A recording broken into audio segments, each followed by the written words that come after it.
আজকে আমি বানাচ্ছি টমেটো চাটনি গুড় দিয়ে। তো 500 গ্রাম টমেটো নিয়ে নিয়েছি, সাদা তেল নিয়েছি রান্নার জন্য, ফোড়নে 5 ফোড়ন, কাঁচা লঙ্কা, গুড় নিয়েছি, হলুদ আর নুন। আর এটা কিন্তু আমি খেজুর গুড় ঝোলাটা নিয়েছি, একদম পাতলাটা। তো 2 চামচ তেল দেবো।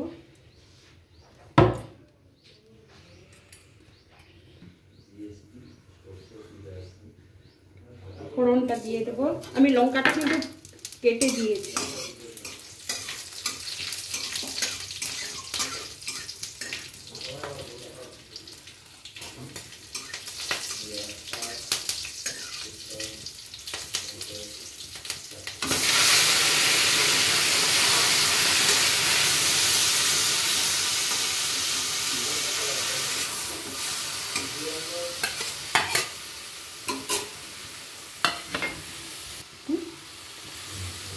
স্বাদ অনুসারে নুন দেবো,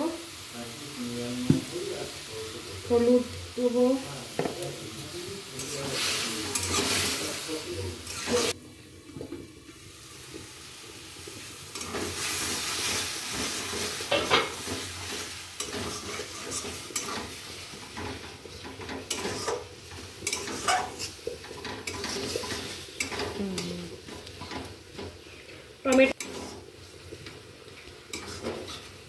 টমেটোটা পুরো গলে গেছে। এবার আমি গুড়টা এর মধ্যে দিয়ে দেবো। এই চাটনিটা খুব তাড়াতাড়ি হয়।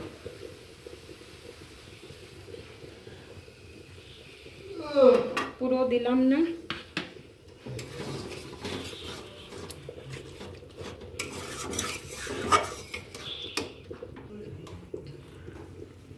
এটা 2 মিনিট ফুটে গেলেই হয়ে যাবে।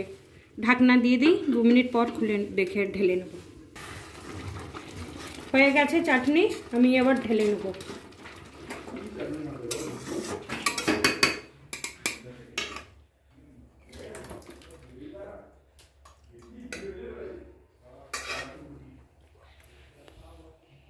আমার হয়ে গেছে টমেটো চাটনি গুড় দিয়ে।